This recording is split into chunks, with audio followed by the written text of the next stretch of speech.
دوست روزانہ سیر کرنے باہر جاتے۔ ایک دن سوچا جنگل میں جانا چاہیے۔ وہاں گئے، ایک غار نظر آیا۔ بچے بہادر تھے، غار کے اندر چلے گئے اور وہاں ایک پری نظر آئی، سو رہی تھی۔ یہ کون ہے؟ پری لگتی ہے۔ ہاں ہاں پری ہے، سو رہی ہے۔ پری کتنی پیاری ہے۔ جگا دو جگا دو، پری تو اچھی ہوتی ہے۔ پری پیاری پری۔ شکریہ اچھے بچوں، آپ کی آوازوں سے میری آنکھ کھل گئی۔ نہ جانے کتنے سالوں سے میں سو رہی تھی، اور جو مجھے جگاتا ہے اسے میں تحفہ دیتی ہوں۔ روزانہ اس کی ایک خواہش پوری کرتی ہوں، فرمائش پوری کرتی ہوں۔ تو مجھے بتاؤ پیارے بچوں، آپ کی کوئی خواہش ہے؟ ہاں ہاں خواہش ہے، ہمیں خوبصورت بنا دو، اچھے اچھے کپڑے پہنا دو، خوبصورت بنا دو، اچھے کپڑے پہنا دو، پیارے بچوں کی فرمائش پوری ہو جائے۔ اور پھر بچے ایک دوسرے کو دیکھ کر حیران رہ گئے۔ وہ پہلے بھی بہت خوبصورت تھے، مگر اب تو بہت مختلف اور زیادہ خوبصورت نظر آ رہے تھے۔ خوش بھی تھے اور پریشان بھی۔ اب ہم گھر کیسے جائیں گے؟ ہمارے امی ابو ہمیں کیسے پہچانیں گے؟ پری بولی، فکر نہ کرو، تمہاری خواہش سورج ڈوبنے تک رہے گی۔ جیسے ہی رات کا اندھیرا آئے گا تم پہلے جیسے ہو جاؤ گے، خواہش کا اثر ختم ہو جائے گا۔ شکریہ پری۔ وہ غار سے باہر آئے، خوبصورت کپڑوں اور بدلے ہوئے چہروں کے ساتھ کھیلتے رہے۔ رات کو واقعی پہلے جیسے ہو گئے تو گھر گئے جہاں امی ابو ان کا انتظار کر رہے تھے۔ رات کو سوچنے لگے کل کون سی فرمائش ہونی چاہیے۔ دوسرے دن پری کے پاس گئے، اچھی پری ہمیں امیر کر دو۔ ہاں ہاں خواہش ہے، اچھی پری ہمیں امیر کر دو، بہت سارے پیسے دے دو۔ پیسہ بڑا قیمتی ہوتا ہے، سونا دے دو اچھی پری، ہمیں سونے سونا کے دے دو۔ سکے جو علی بابا نے غار میں رکھے تھے۔ پری بولی، ٹھیک ہے تو غار سے باہر جائیں آپ سب، یہاں دولت آنے والی ہے۔ پیارے بچوں کی فرمائش پوری ہو جائے۔ میں بہت سارے کھلونے خریدوں گا، میں گڑیا خریدوں گی، بہت ساری چھوٹا گڑیاں، سا ننا سا گھوڑا لوں گا، میں چاکلیٹ لوں گا، بہت ساری مٹھائیاں بھی لوں گا، میں تو کمپیوٹر خریدوں گا، اور مجھے چاہیے ویڈیو گیم۔ ایک بچہ کھلونوں کی دکان پر گیا، بہت سے کھلونے پسند کیے۔ جب سونے کے سکے دکاندار کو دیے تو وہ حیران ہو گیا، یہ سکے تو کسی اور ملک کے ہیں، یہاں نہیں چلتے۔ دوسری بچی نے گڑیاں خرید تو لیں مگر اس کے سکے بھی نہیں چلے۔ اور جب تیسرا بچہ گھوڑا خریدنے گیا تو گھوڑے کے مالک نے سونے کے سکے دیکھ کر کہا، بچوں تم نے یہ سکے کہاں سے لیے ہیں بتاؤ؟ بچوں نے بتایا کہ یہ اچھی پری نے دیے ہیں۔ وہ ہنسا اور کہا، تم نے ضرور یہ چوری کیے ہیں، پولیس کو بلا لیا۔ بچے پریشان تھے، ہم چور نہیں، ہمیں جانے دو۔ مگر پولیس اسٹیشن انہیں لے جایا گیا۔ وہاں انسپیکٹر نے پوچھا، ننھے چوروں، پیارے شیطانوں، تو کہاں ہیں سونے کے سکے؟ ذرا اپنی جیبیں تو خالی کرو، میز پر سونے کے سکے ڈالو۔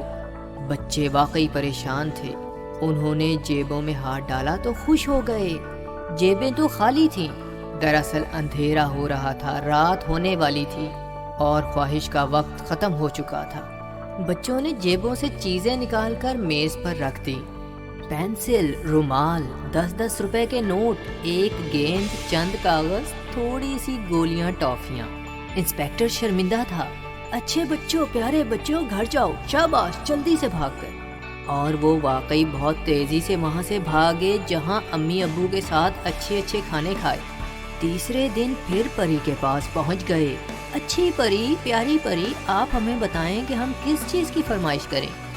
یہ تو میں نہیں بتا سکتی، مگر پہلے آپ سوچیں پھر بولیں، یہی کامیابی کی نشانی ہے۔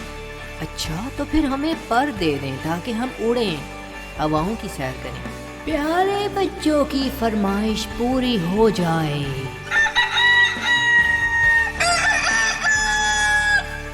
سب بچوں کے کندھوں پر لگے ہوئے تھے، انہوں نے پری کا شکریہ ادا کیا اور ہوا میں اڑنے لگے۔ خوبصورت پر بہت اچھے لگ رہے تھے۔ نیچے سب چیزیں چھوٹی چھوٹی نظر آ رہی تھی. جھولے نظر آئے, وہاں گئے. سب لوگ حیران ہو کر دیکھ رہے تھے کہ پر کیسے لگ گئے, مگر سمجھے بچے مذاق کر رہے ہیں. پھر اڑتے ہوئے چڑیا گھر چلے گئے. جانور بھی پروں کو حیران ہو کر دیکھ رہے تھے. گدھا بھائی وہ دیکھو, وہ بچے ہواؤں میں اڑ رہے ہیں.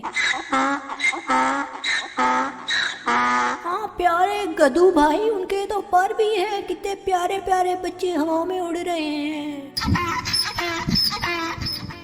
بھالو نے کہا, پروں والے بچوں ذرا نیچے تو آؤ, میں تم سے ملوں گا. اور گدھے کا تو خوشی کا ٹھکانہ ہی نہ رہا. کہنے لگا, اڑنے والے بچوں مجھے بھی آسمان کی سیر کراؤ. مگر جنگل کا بادشاہ شیر ان پروں والے بچوں کو دیکھ کر غصے میں آ گیا. کبھی کبھی اڑتے ہوئے ڈر بھی لگتا, مگر بہت مزہ آیا. مگر اس وقت پریشان ہو گئے جب دیکھا کہ شام ہو رہی ہے اور گھر سے بہت دور آ چکے ہیں. وہ دیکھو, اس گھر میں کیسے مزے مزے کے کھانے رکھے ہوئے ہیں. ہمارے پاس پیسے بھی ہیں, پیسے وہاں رکھ دیتے ہیں اور کھانے کھا لیتے ہیں. مجبوری ہے, بھوک بہت لگی ہے. بھنے ہوئے مرغے کھائے, مٹھائیاں کھائیں, پھر تھکن کی وجہ سے وہاں ہی سو گئے. مگر جب جاگے تو رات ہو چکی تھی. پر غائب تھے اور وہ کمرے میں بند تھے. سب نے مل کر شور مچایا, بچاؤ بچاؤ. گھر والوں نے یہ آوازیں سنی, وہاں گئے اور بچے دیکھ کر حیران ہو گئے. بچوں, کمرہ تو بند تھا, تم اندر کیسے پہنچ گئے؟ اور یہ کیا, ہمارے کھانے بھی کھا لیے. بچے پریشان ہو چکے تھے. ننھے چورو, بغیر پوچھے کھانا نہیں کھاتے. ہمیں جانے دیں, ہمارے امی ابو پریشان ہوں گے. ہمیں جانے دو, ہم چور نہیں ہیں. ہاں ہاں چور نہیں ہیں, ہم تو بچے ہیں, ہم چور نہیں ہیں, ہمیں جانے دو. ٹھیک ہے, رونا نہیں, میں تمہیں تمہارے گھر چھوڑ آتا ہوں. بچوں کو کھانا کھلایا, تحفے دیے اور گھر چھوڑ کر آئے. بچوں نے ان کا شکریہ ادا کیا اور کہا شکر ہے جان بچ گئی. رات کو پھر سوچنے لگے کہ اب پری سے کیا فرمائش کرنی چاہیے. دوسرے دن وہاں گئے, کہا پیاری پری ہمیں ایک بہت بڑا قلعہ چاہیے جہاں فوجیں بھی ہوں, ملازم بھی ہوں. پیارے بچوں کی فرمائش پوری ہو جائے.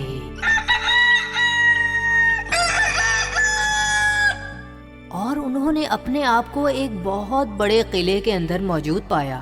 ایک آدمی نے بچوں سے پوچھا, تم کون ہو, یہاں کیا کر رہے ہو؟ اسے بتایا کہ پری نے ان کی خواہش پوری کی ہے. وہ حیران تھا. میں بھی پری سے ملوں گا, وہ بولا, اور پری سے کہوں گا کہ میری فوج کو جتائے.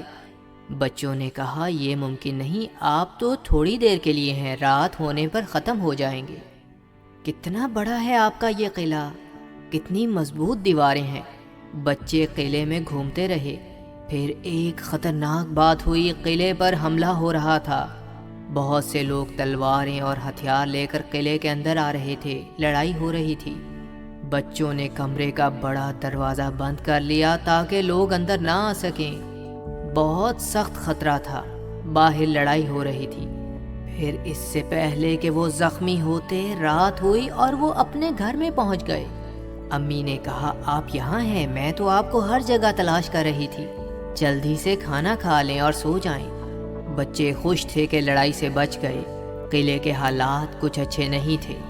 سو کر اٹھے, ناشتہ کیا, سوچا آج کچھ نیا کرنا چاہیے. ہاں, جنگلی انسانوں کی طرح بن کر کھیلتے ہیں. سروں پر پرندوں کے پر لگائے, جسم پر پتے اور کھیلنے لگے.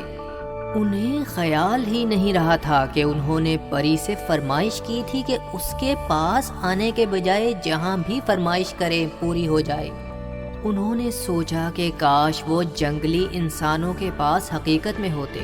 ابھی یہ سوچا ہی تھا کہ چاروں طرف جنگلی لوگ ناچتے نظر آئے. تم کون ہو, کہاں سے آئے ہو؟ بچوں نے چونکہ جنگلی لوگوں کا حلیہ بنایا ہوا تھا, اس لیے کہہ دیا کہ ہم بھی جنگلی قبیلے سے تعلق رکھتے ہیں. مذاق میں یہ بھی کہہ دیا کہ ہم تمہارے قبیلے پر قبضہ کریں گے. وہ جنگلی غصے میں آ گئے، نیزے آگے کرتے ہوئے آوازیں نکالتے ہوئے بچوں کے گرد ناچنے لگے۔ انہیں پکڑ لیا، بچوں کو پکڑو، پکڑو انہیں، پکڑو اور مارو۔ ہمارے جنگل میں قبضہ کرنے آئے ہیں، پکڑو، جانے نہ پائیں۔ ان کو پکائیں گے ہم اور کھائیں گے ہم۔ بچے خوفزدہ ہو چکے تھے۔ وہ کھیل جو انہوں نے مذاق میں شروع کیا تھا اب انہیں مہنگا پڑ رہا تھا۔ اس سے پہلے کہ وہ جنگلی بچوں کو نقصان پہنچاتے، اچھی پری وہاں آ گئی اور بچوں کو ان کے گھر پہنچا دیا۔ بچے سوچ رہے تھے کہ پری سے چھوٹے چھوٹے گھوڑے مانگے جن پر تمام دن سفر کریں۔ ان کی امی نے انہیں بتایا کہ گھر کے قریب چور آئے اور ہمسایوں کا تمام سامان لے گئے، تمام زیور بھی چوری ہو گیا۔ ایک بچی کے منہ سے نکلا، کاش ہمارے پاس بھی بہت سا زیور ہوتا۔ ابھی یہ کہا ہی تھا کہ دوسرے بچوں نے کہا، اوہو یہ تو فرمائش ہو گئی، اب گھر میں زیور موجود ہوگا، تلاش کرو، کہیں ایسا نہ ہو کہ پولیس یہاں آ جائے اور زیور چوری کا سمجھ کر ہمیں پکڑ لے۔ تمام گھر کی تلاشی لینی شروع کی۔ اس سے پہلے کہ انہیں ملتا، ان کی امی کو زیور مل گیا۔ وہ حیران ہوئیں، بچوں بتاؤ یہ کہاں سے آیا؟ شاید چور ہمسایوں سے چوری کر کے یہاں پھینک گئے ہیں، بچے بولے۔ امی پریشان ہو گئیں، پھر تو چور دوبارہ آ سکتے ہیں، میں خود پولیس اسٹیشن جا کر یہ زیور پولیس کے حوالے کروں گی۔ بچے پریشان تھے کہ اب کیا کریں، کیا پری کو تلاش کریں اور اس سے مدد کی درخواست کریں۔ ایسا ہی کیا، اس کے پاس گئے، کہا آخری خواہش پوری کر دیں اچھی پری، اس کے بعد کوئی فرمائش نہیں کریں گے، وعدہ کرتے ہیں۔ پری بولی، ٹھیک ہے، بولو بچوں کیا چاہتے ہو؟ پیاری پری، امی پولیس اسٹیشن نہ جائیں۔ پیاری پری، امی کو کچھ یاد نہ رہے کہ زیور کہاں سے آیا، اور ہمسایوں کو ان کے کھوئے ہوئے زیور مل جائیں۔ اور میری فرمائش ہے کہ آپ آئندہ ہماری کوئی فرمائش پوری نہ کریں۔ پیارے بچوں کی فرمائش پوری ہو جائے۔ تمام خواہشیں پوری ہو گئیں۔ گھر پہنچے تو پتہ چلا کہ امی وہاں موجود ہیں جنہیں زیور کے متعلق کچھ یاد نہیں، اور ہمسایوں کے زیور بھی مل گئے ہیں۔ بچے دوبارہ پری کے پاس گئے، کوئی فرمائش کرنے نہیں بلکہ اس کا شکریہ ادا کرنے کہ اس نے ان کی اتنی فرمائشیں پوری کی۔ پری نے انہیں بہت سے کھلونے دیے، بہت سی چاکلیٹس دیں اور کہا شکریہ بچوں، اب میں اپنی نیند پوری کروں گی، گہری نیند سوؤں گی کئی سال تک۔